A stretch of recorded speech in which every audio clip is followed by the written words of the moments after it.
దేవుని పరిశుద్ధ నామానికి మహిమ కలుగును గాక. యేసయ్య పరిశుద్ధుడు, పరిశుద్ధుడు, పరిశుద్ధుడు. మనల్ని కూడా పరిశుద్ధులుగా ఉండమన్నాడు. కానీ కాల్సిన సామర్థ్యాన్ని మనకు అనుగ్రహించాడు. మన స్థితిగతులు మార్చేశాడు. ఆయన ప్రేమమయుడు. ఆయన కృప, నా కృప నీకు చాలును. దేవుడు ఒక వాగ్దానం ఇచ్చాడు. ఆ వాగ్దానము గబ్రియేల్ దూత మోసుకుని వస్తాడు. ఇంత సమయం అని వ్యవధిస్తాడు. ఇంత సమయం అని వ్యవధి ఇచ్చి ఆ వ్యవధిలో మన వ్యవస్థల్ని బాగు చేస్తాడు. మన యొక్క స్థితిగతుల్ని మార్చేస్తాడు. పెంట మీద నుంచి లేవనెత్తుతాడు. ఆయనకి సమస్తము సాధ్యమే. ఆయనకి అసాధ్యమైంది ఏదీ లేదు. నా కృప నీకు చాలును. ఈ కృపను బట్టి మనము ఈరోజు వివరించుకుందాం. మన స్థితిగతులు ఏమిటి, మన బ్రతుకులు ఏమిటి, మనం జీవంలోకి ఎలా నడవబోతున్నాము, ఆ జీవవాక్యాన్ని ఎలా సేవిస్తున్నాము, ఆ పరిశుద్ధాత్ముడు మనలో ఉండి ఎలా పనిచేస్తున్నాడు, అన్నీ కూడా డివైడ్ చేసుకున్నట్లయితే మనకి దేవుడు మనతో ఉన్నాడు. దేవుడు మనకి తోడుగా ఉన్నాడు. ఆత్మ బలము చేత మనల్ని నడిపిస్తున్నాడు. తన క్రియేటివిటీ ద్వారా మనల్ని నడిపిస్తున్నాడు. అలా నడిపిస్తా మనకి ఏమంటున్నాడంటే 2వ తిమోతి రాసిన పత్రిక 1వ అధ్యాయం 7వ వచనంతో, తిరిగి తన ఆత్మను ఇవ్వలేదు కానీ శక్తియు ప్రేమయు ఇంద్రియ నిగ్రహము గల వివేకము గల ఆత్మను మీకు ఇచ్చాను. అంటే అన్నిటినీ కూడా వివేకముతో ముందుకు దూసుకు వెళ్ళే ఈ ఆత్మ యొక్క ప్రత్యక్షత మనల్ని ఎంతగా ప్రేమిస్తున్నాడంటే, నా కృప నీకు చాలును. ఈ కృప వెనకాల ఆయన గొర్రెపిల్ల మనస్సు ఉంది. ఆ మనస్సు మనకిచ్చాడు. ఈ గొర్రెపిల్ల మనసు మనకిచ్చి అసలు మనం ఎలాగ హ్యాండిల్ చేస్తారు వీళ్ళని ఆయన బహు తండ్రి కుడిపార్శ్వమును కూర్చుని మన పక్షాన్ని విజ్ఞాపన చేస్తూ మనల్ని చూస్తున్నాడు.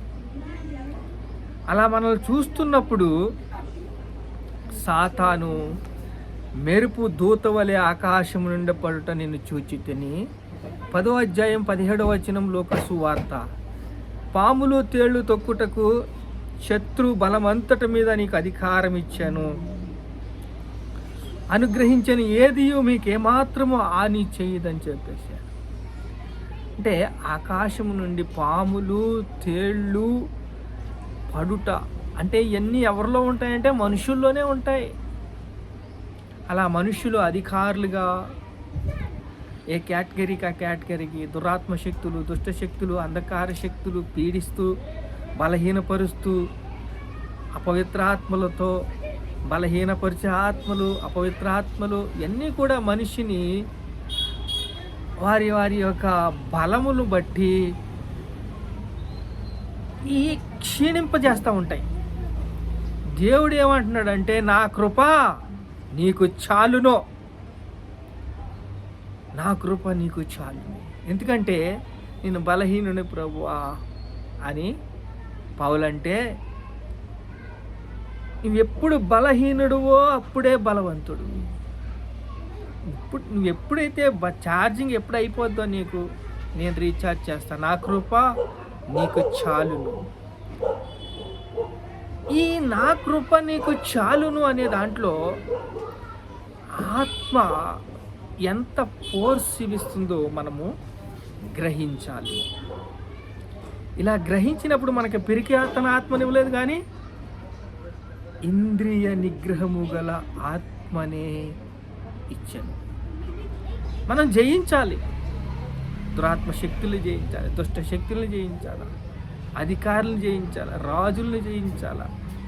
ఇలా అధికారులను రాజుల్ని జయించాలి అంటే పాలకుల్ని జయించాలి. ఈ పాలకుల్ని జయించాలి అంటే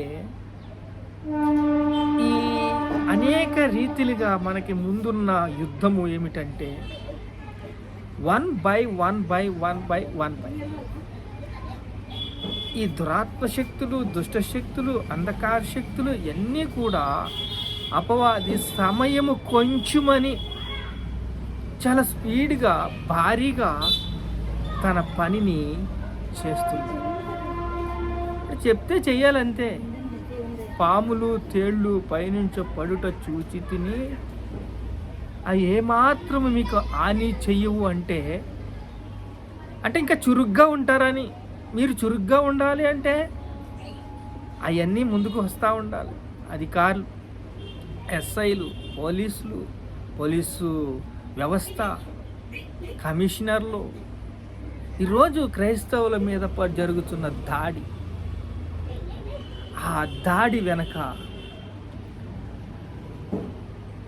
ఎంతో వేదన.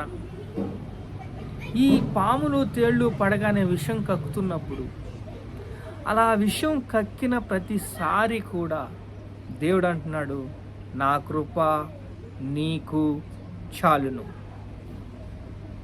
నీవు ఎప్పుడు బలహీనుడు అప్పుడే బలవంతుడు అని తెలుసుకో అని దేవుడు సందేశం ఇస్తున్నాడు.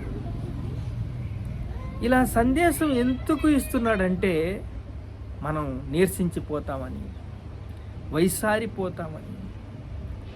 అంటే జయించలే ప్రభుత్వాన్ని ఎలా జయిస్తారండి?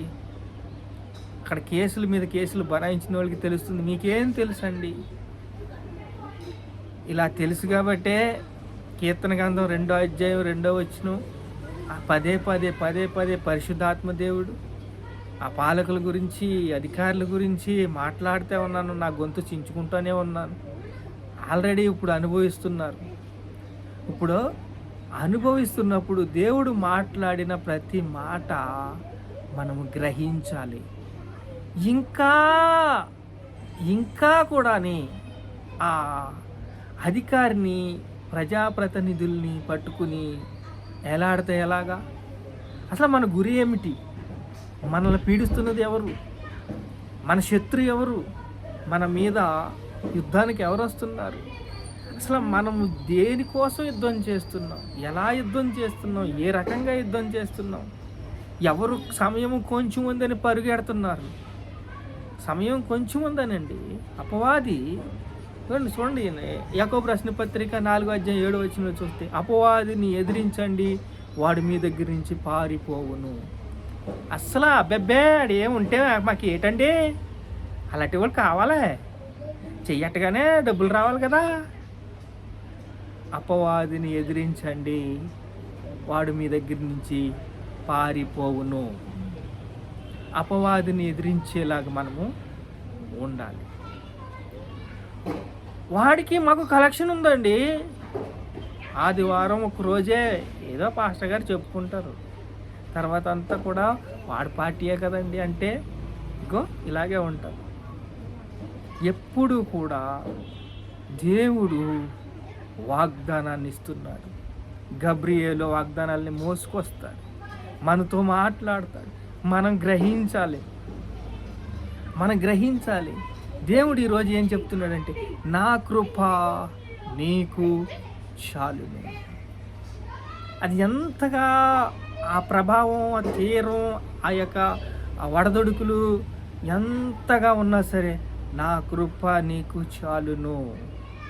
అవి మాత్రము మీకు హాని చెయ్యవు. పాములు కాదు, తేళ్ళు కాదు, అలాంటి ఇంకా ఎన్నొచ్చినా ఏమాత్రము మీరు భయపడవద్దు.